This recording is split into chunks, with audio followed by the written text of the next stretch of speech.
Olá, seja bem-vindo ao ND, que hoje vai falar sobre política. Eu converso com o deputado estadual pelo PSB, Caio França. Boa noite, deputado, bem-vindo. Boa noite, Roberta. Um prazer estar aqui com vocês novamente. Falar sobre esse período eleitoral que a gente acabou de passar, já conseguiu desacelerar da eleição ou não? Agora sim, um pouco mais, né? Após o segundo turno aí, as coisas já estão um pouquinho mais tranquilas. Temos ainda uma tarefa importante na Assembleia, a gente vota o orçamento do Estado e deve ter algumas discussões mais acaloradas, além de 2 ou 3 projetos de interesse do governo que nós estamos trabalhando para poder aprová-lo, mas é claro que já dá um pouco mais, tá um pouco mais light aí a agenda em comparação a esses praticamente 6 meses aí de campanha mais intensa. Caio, sendo bem sincero, o que fica mais forte esse ano? A sua alegria pela reeleição ou a tristeza por ter faltado tão pouco para Márcio França entrar novamente no governo do Estado? É uma mistura difícil de avaliar, viu, Roberta? Mas eu diria que, como foi muito intensa a campanha nossa para o governo do Estado, e como começou e como terminou, acho que, não uma tristeza, mas assim, como você falou, faltou tão pouco, né, que a gente fica, de alguma forma, lamentando ainda, mas bola para frente. Acho que foi uma campanha muito bonita. Onde eu passo, as pessoas falam dele, de como ele se comportou durante esse processo eleitoral, de como foi o começo. Lembrando que a gente começou com 3% dos votos válidos em qualquer pesquisa e terminamos a eleição com 49% dos votos válidos do Estado de São Paulo. 10 milhões e 200 mil votos. Então, claro, feliz pela minha reeleição e muito agradecido ao povo, em especial aqui da Baixada, que mais uma vez foi decisivo na minha eleição. Eu tive 162 mil votos, mas 120 mil foram aqui na Baixada Santista. E diferente de uma eleição, a reeleição ela é diferente, porque você tem que mostrar o que você já fez. Você não pode dizer que vai fazer isso, aquilo, porque você vai falar, mas vem cá, por que você não fez até agora? Então, uma reeleição ela te dá um pouco mais de demonstração de que você está no caminho certo. Então, estou muito contente pela reeleição, super animado por tudo, mas claro que fiquei um pouco frustrado aí, ainda mais por ser morador aqui da Baixada Santista, de ter um governador que é caiçara. Não tivemos dessa vez a oportunidade, mas estou também muito feliz pela campanha que nós fizemos. Agora, de uma forma geral, uma análise da eleição como um todo, o que você falaria, quais os principais desafios enfrentados nesse período? Primeiro, uma eleição muito contaminada pelo cenário nacional. Obviamente, e com todo respeito ao governador eleito João Dória, se o Bolsonaro tivesse vencido a eleição no primeiro turno, eu acho que não teria, a gente teria vencido essa eleição, porque no segundo turno o Dória praticamente ele se grudou no Bolsonaro e daí para frente foi que ele conseguiu sobreviver até o final da eleição.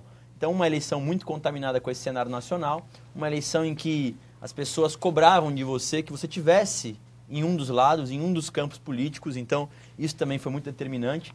Até mesmo a renovação muito forte, né? As mídias sociais ocupando um espaço ainda mais forte do que já imaginávamos. A gente viu aí candidatos que tinham tempo de televisão muito grande, como o Geraldo Alckmin, entre outros mais, e que não tiveram não despontaram nada, né? Foram muito mal votados, inclusive. Então, acho que a internet ocupou um espaço muito grande e é uma tendência natural. Mas aí, nesse quesito, você acha que a televisão perdeu o espaço para a internet ou não?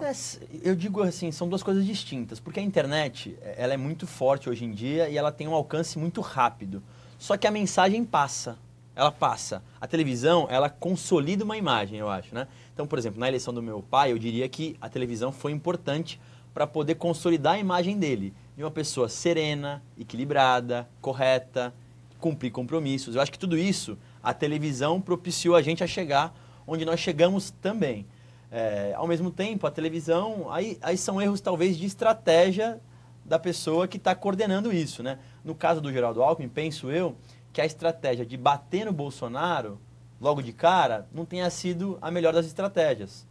Devia ter sido talvez um ataque mais frontal ao PT para mostrar o contraponto dele ao Partido dos Trabalhadores. Então, acabou que não deu liga e acabou ele não conseguindo ficar, né, assim, muito atrás. Ficou em 4º lugar na eleição nacional, tendo uma votação muito abaixo do que a gente esperava. Então, eu diria que, primeiro, uma eleição muito contaminada pelo cenário nacional. Aí o PSL acabou, obviamente, se beneficiando disso tudo. Sim, aproveitou. Então, assim...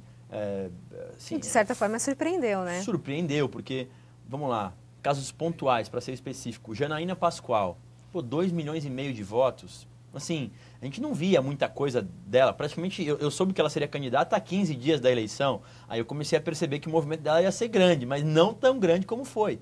Mas e acabou fazendo... A gente põe a culpa na internet, né? Internet e também, aqui em São Paulo, inegavelmente, uma pauta antipetista muito forte. Então, também, isso é importante ser considerado. Você acha que, nesse quesito, se o seu pai tivesse se posicionado de forma clara, isso poderia ter tido outro resultado? Eu diria que não, viu, Roberto? Eu acho que a campanha dele, nesse sentido, eu particularmente defendi a neutralidade na eleição nacional mesmo. Porque, primeiro, por questão pessoal mesmo. Eu acho que nenhuma das candidaturas, na minha avaliação, nos representava. E mais do que isso, São Paulo tem que conduzir o Brasil, né? Não pode a gente ter um governador que depende de uma eleição nacional para poder se colocar como um grande player nessa eleição. Então, eu acho que, além de tudo, não é do praxe dele se deixar levar pelas ondas do momento, assim, porque seria talvez muito mais fácil. Logo quando acabou o primeiro turno, também a gente sabia que aqui em São Paulo, em especial, o clima antipetista era mais forte ainda do que em outros estados. Então, poderia também dizer o seguinte, olha, eu não estou com o PT, como ele mesmo falou, então meu voto é do Bolsonaro. Mas não seria correto ele fazer isso com ele mesmo. Então, eu acho que o melhor caminho foi ter mantido a neutralidade. E você vê que pela diferença que foi entre o Dória e ele, assim, foi tão pequena, que eu não posso dizer que teve um erro de estratégia em relação a Alber, né? Porque foi quase que insignificante, né? Num cenário de 25 milhões de votos, você ficar a 700 mil, que na verdade representa 350, porque se tira de lá e põe aqui, é metade dos votos. Então, acho que foi uma campanha muito bem feita, mas de fato contaminou muito. Primeiro, esse processo do Dória vinculando nele a história do PT. A imagem do PT. Né? Que não Esse foi a grande sacada do Dória. A grande sacada, né? que não é uma verdade, até porque nós fomos vice do Geraldo, fomos o primeiro partido a apoiar o Dória na prefeitura, tivemos o apoio do presidente da Fiesp, que é o Paulo Scaff, tivemos o apoio do senador eleito mais votado aqui de São Paulo, que era o Major Olímpio e principal, vamos dizer assim, símbolo do Bolsonaro aqui no estado de São Paulo, além de outras coisas mais. Por exemplo, o partido nacionalmente decidiu apoiar o Haddad, o nosso partido. Mesmo liberando a gente aqui em São Paulo, o partido apoiou o Haddad. Talvez uma avaliação... Pode ter interferido, né? Porque no primeiro turno nós estávamos neutro. Poderia ter mantido a neutralidade também no segundo turno, na minha avaliação. Agora, como eu disse, assim, numa eleição tão apertada, é difícil de você tentar achar alguma coisa que possa ter dado errado. De fato, também, a gente tem que respeitar, não era o momento, né? A gente, enfim, bola para frente, imagino e posso garantir que nós saímos muito grandes dessa eleição, né? Para quem começou lá atrás, do jeito que começou e poucas pessoas acreditavam, terminar onde terminou, no sábado antes da eleição, as pesquisas deram a gente na frente do Dória. Nós não paramos um momento de crescer. Então, tudo isso deixa a gente entusiasmado com o futuro e com as próximas que se avizinham. Enfim, eu estarei lá também muito feliz e grato às pessoas pela oportunidade que me deram novamente de estar na Assembleia. Vou fazer a minha parte de ser um fiscal de fato do orçamento, garantir investimentos aqui para a Baixada Santista, que é a minha principal tarefa. Okay, no próximo bloco a gente continua a falar sobre política. Nós voltamos em instantes. Até já. O ND está de volta. O nosso assunto de hoje é política e eu converso com o deputado estadual pelo PSB, Caio França. A gente está falando sobre essa disputa eleitoral que foi extremamente polarizada entre direita e esquerda. E você se considera de que lado? Você falou que seu pai se tornou neutro, né, nessa última eleição. Eu diria que assim, o meu histórico, embora o nosso partido, né, tenha essa questão de Partido Socialista Brasileiro, o meu histórico é sempre de centro. Eu enxergo virtudes, tanto de um lado quanto de outro. E acho que faltou nessa eleição pessoas para poder se identificar de fato como uma pessoa de centro. Porque tiveram vários amigos meus, por exemplo, que votaram no Bolsonaro, mas que também não concordavam com todas as coisas que ele falava. Mas não queria votar no PT de jeito nenhum. Então, assim, eu acho que faltou. Se a gente tivesse alguém num segundo turno contra o Bolsonaro, por exemplo, que não fosse do PT, poderia ter sido uma eleição um pouco mais acirrada, porque o PT, de fato, acabou pegando, né, ao longo desse tempo aí que teve no governo, muito ranço de muita gente, pela questão do mensalão, pela questão depois do petrolão, por ter os seus principais líderes presos. Então, tudo isso acabou deixando muita gente pé da vida, com razão. E aí o Bolsonaro, ele veio nessa onda anticorrupção e antissistema, mesmo estando há 26 anos na Câmara Federal. Né? Você vê que coisa, que pensa, dicotomia maluca, mas ele conseguiu fazer isso. E ele tem os méritos. Eu digo assim, o Bolsonaro é uma pessoa, primeiro, autêntica. Né? E na política faz falta pessoas autênticas. Pode concordar ou discordar dele, mas ele é autêntico. E ele é espontâneo. Né? Ele é espontâneo, ele parece que não é daquele que fica pensando no que vai falar. No que ele então fala, ele vai lá né? e fala. Exatamente. Às vezes saem Depois várias ele pede besteiras. desculpa, né? Mas, assim, essa espontaneidade dele e essa questão antissistema e anticorrupção são símbolos que estão ligados a ele. Então, voltando aqui ao assunto, eu me considero uma pessoa de centro e senti falta de pessoas que conseguem enxergar virtudes em ambos os lados. Falando um pouquinho da Assembleia Legislativa, você já definiu como é que vai ser a sua atuação com seus pares? Olha, a bancada do PSB, primeiro, a gente fez a terceira maior bancada da Assembleia, então estamos muito felizes também pela colocação que nós tivemos. Vamos agora, temos aí, como eu disse, no final do ano, alguns projetos importantes, e dentre eles o principal, o orçamento de 230 bilhões de reais, que nós temos que garantir alguns investimentos aqui para a região em alguns temas que são relevantes. E aí, se tiver que pincelar dois temas, saúde, que é um tema prioritário aqui para a gente, e a segurança pública também passou a ser um tema de suma importância para toda a região nossa aqui. Então, eu vou me dedicar bastante. A postura na Assembleia, eu defendo que o partido tenha a independência por completo. Não participe do governo do Dória, de nenhuma maneira, nem com nenhum cargo de secretariado e tal. Eu particularmente... Você vai ser oposição? Assim, uma oposição construtiva, se a gente pode chamar assim. Eu não quero fazer uma oposição por oposição, até para não parecer uma coisa revanchista de quem perdeu a eleição.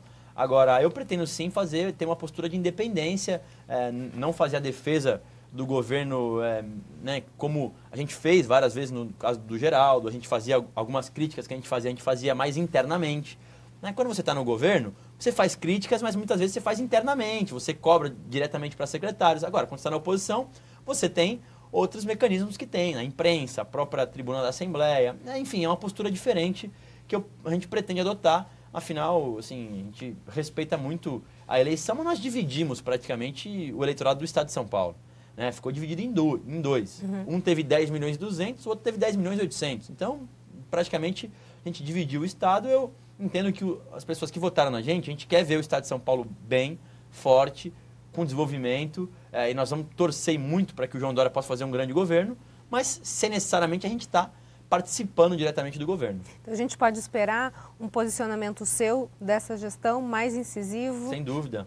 Mais combativo, e ainda mais fiscalizador. Claro, vou também trabalhar para aprovar os meus projetos de lei, alguns que eu não consegui aprovar ainda no primeiro mandato e que continuam agora. Eu quero trabalhar muito nisso. E digo o seguinte, a Assembleia, independente do João Dória ou fosse o Márcio França, não teria o mesmo cenário que o Geraldo Alckmin teve nos 4 anos. Sim. Porque assim, a Assembleia está muito dividida, né? Porque, primeiro, a primeira bancada é do PSL, que são deputados, todos eles nunca tinham disputado a eleição, a grande maioria, então se elegeram pela primeira vez. A segunda bancada é a do PT, com 10 deputados, que sempre faz oposição, e a terceira bancada é a nossa, junto com o PSDB. Nós fizemos a mesma quantidade de deputados. Então, e tem muitos partidos que fizeram 1, 2 deputados, então é mais difícil do governador controlar com um negócio de uma secretaria e tal, porque a pessoa se sente também mais independente, ela ganhou a eleição sozinha, não tem outros pares, então... Você acha que vai ser um jogo totalmente novo? É um jogo novo, eu diria que sim, é um jogo novo. O João Dória está fazendo, assim, o que eu falo e critiquei muito ele durante a campanha e continuo criticando, é que ele fala uma coisa e ele faz outra, na verdade. Foi assim na história da prefeitura dele abandonar, e agora ele falou para todo mundo que faria uma nova política sem o toma lá da cá. E ele nomeou, por exemplo, recentemente o Gilberto Kassab para chefe da Casa Civil, que, além de todos os problemas que tem, pessoais, é o presidente do PSD, e é claro que é uma troca de, eu te ajudei e agora você me abre um espaço. E ele deu justamente um espaço central. Então, o que eu digo é isso, assim, não estou nem criticando a pessoa do Kassab especificamente, estou criticando o Dória porque ele fala uma coisa e ele faz outra. Recentemente ele deu uma declaração muito preocupante, na minha opinião também, que ele falou que mesmo os projetos que ele colocou no plano de governo dele serão avaliados. Dentre eles, a ponte Santos-Guarujá. Ou seja, nem ele acredita no que ele sustentou. Não sei se ele não acredita ou se ele vai repensar orçamento, porque assim, né, na eleição, campanha se fala na campanha tudo, você né? acaba fazendo uma coisa e depois você vai ver na prática, não é tão fácil. Ele falou, por exemplo, uma outra questão ligada aos BAEPs, que são os batalhões especiais da Polícia Militar, que são aqueles mais ostensivos, que ele vai fazer 27 BAEPs. Ou ele tem que abrir concurso já, ou vai ser impossível dele conseguir garantir isso. Então nós vamos cobrar para que, primeiro, ele tenha um bom mandato, e que seja um mandato transparente, e segundo, que o plano de governo que ele vendeu para as pessoas possa ser cumprido. Né? Próximo bloco a gente continua a falar sobre política. Nós voltamos em instantes. Até já. O ND está de volta e o nosso assunto de hoje é política e eu converso com o deputado estadual pelo PSB, Caio França. Caio, um dos grandes temores da região agora é, sem Márcio França, como é que fica a sustentabilidade da nossa região em relação ao governo do estado? Você acha que, por conta de Márcio França ser de São Vicente, prefeito de Santos ter apoiado o Márcio França, isso pode respingar agora alguma coisa aqui na região? Como é que você vê? Eu espero que não, né? O João Dória tem que ter a grandeza de ser um governador de todos os paulistas, né? Então, a gente vai estar lá na Assembleia, inclusive, para poder garantir isso às cidades. Para que nenhum recurso possa faltar, nenhum convênio que já está garantido possa ser rompido. Eu acho que ele terá essa grandeza para fazer isso. Né? Ao contrário, deveria, inclusive, assim, né? Governar em especial para aquelas cidades onde ele acabou não conseguindo ter uma votação boa, para que nos pleitos futuros dele ele possa ter, de repente, uma ampla maioria. Então, eu espero que ele tenha grandeza para poder assumir essa grande função.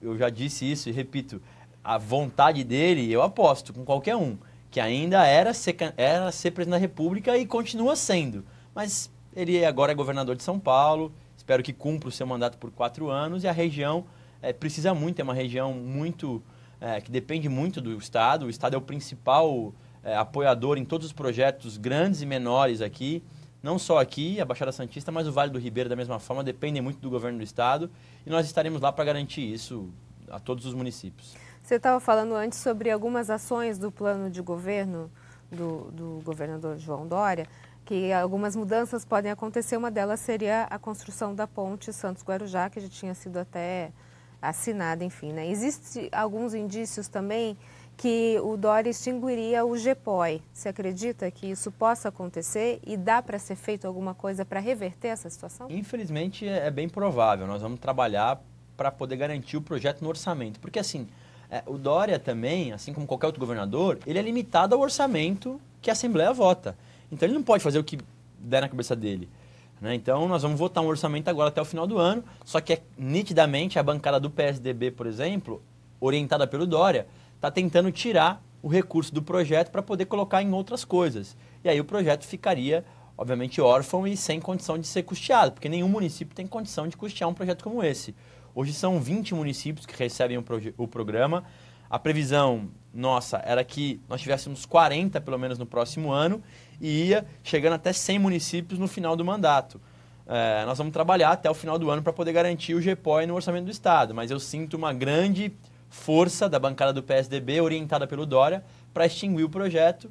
E aí, pelo menos eu penso que é uma atitude já errada do governador, porque é um projeto que deu certo. O que eu tenho estimulado a ele e a bancada do PSDB é o seguinte: falei, pergunte aos prefeitos que estão recebendo o projeto hoje se o projeto está a contento, se os jovens estão gostando ou não. O que tem mudado na estrutura Exatamente. da cidade? E claro, eles falam, mas é São Vicente, tudo bem, mas pergunta em Lins. Lins, o prefeito é do PSDB. Pergunta em Itapetininga, a prefeita do PMDB. Pergunta em Potim, a prefeita do PR. Enfim, pergunte aos 20 prefeitos que estão com o projeto hoje para ver a análise deles sobre isso. E assim, a expectativa do jovem, que nunca tinha trabalhado na vida, alguns deles, hoje estão trabalhando, obrigatoriamente fazem um curso, ganham uma bolsa. Para quem não conhece, o GPOI, né, deputado, é um projeto que é voltado aos jovens em situação de vulnerabilidade. Exatamente. Né? O jovem de vulnerabilidade, ele se alista no Exército, não é aproveitado, e aí o governo do Estado chama ele para poder ajudar no monitoramento das cidades. Ele aprende a fazer primeiros socorros, aprende a orientar sobre os pontos turísticos da cidade, enfim, ajuda em uma série de situações no município. Ajuda a guarda municipal, enfim, e também ajuda na sensação de segurança. E mais do que tudo, claro que esse jovem que está no projeto era um jovem que poderia estar encaminhado para um outro lado. E agora está no lado de cá. Então, por isso tudo é que a gente defende muito o projeto. Você tem noção, o custo do projeto é mais ou menos R$1.000 por jovem. O custo de um jovem na Fundação Casa é R$5.000 por mês. Ou seja... Então, você vê, assim, é muito melhor você investir na prevenção do que depois já no problema já pronto, né? Você falou anteriormente que um dos seus pontos altos seria a questão da saúde.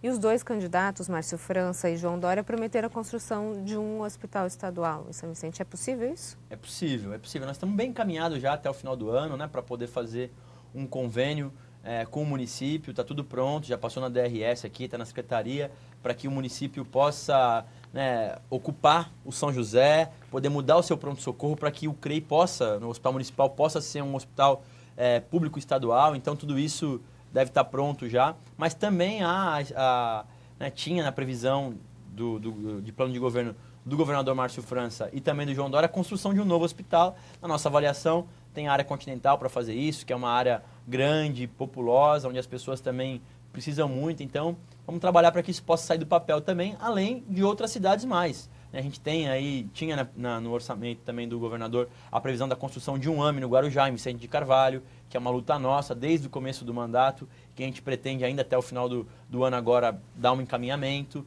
ampliação dos leitos do Litoral Sul. Então tem muita coisa para a área da saúde. Ok, deputado, muito obrigada pela sua participação, sucesso aí. Eu agradeço, Roberta, por tudo aqui, um abraço a todos.